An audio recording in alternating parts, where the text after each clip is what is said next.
अरे जा, अगर तू ना मिलूं तो मर जाए।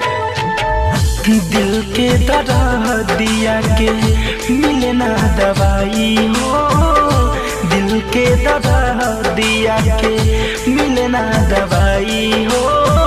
बनवले शराब जवान, बनवले शराब जवान कहवा भेटाई हो।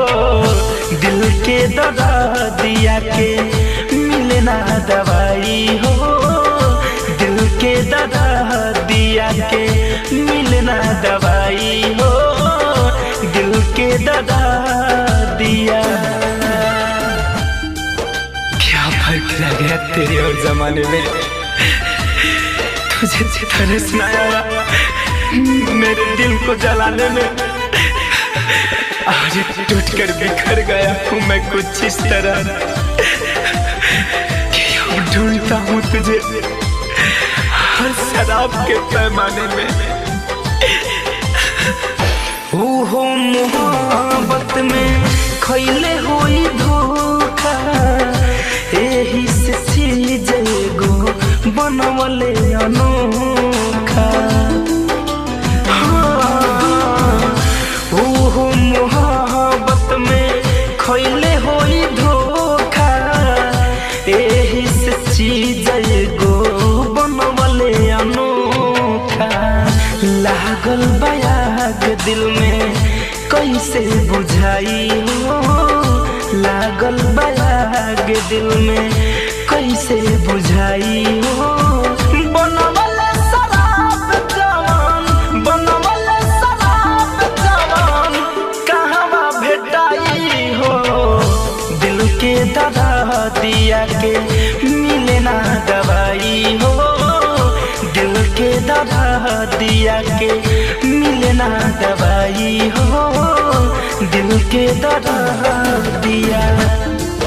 दर्द छुपाने की अब जरूरत नहीं है मुझे, बहुत मशहूर हो गया हूँ मैं झूठा मुस्कुराने में। हर रास्ते का मुसाफिर बन के रह गया हूँ मैं, तुझे ढूंढते ढूंढते भटक जाता हूँ मैं खाने में, मैं कैसे के जी कवनो लेके जखम हो। फैशन फिरोज पर ना कैलू रहम हो। कैसे के जी कवनो लेके जखम हो। अभिनव दिनेश पर ना कैलू रहम हो। धड़कन धनंजय ओके कैसे भुलाई हो, धड़कन धनंजय ओके कैसे भुलाई हो। बनवले शराब जवान, बनवले शराब जवान कहवा भेटाई हो। दिल के दर्द दिया के मिले ना दवाई हो, दिल के दर्द दिया के मिले ना दवाई हो, दिल के दर्द दिया।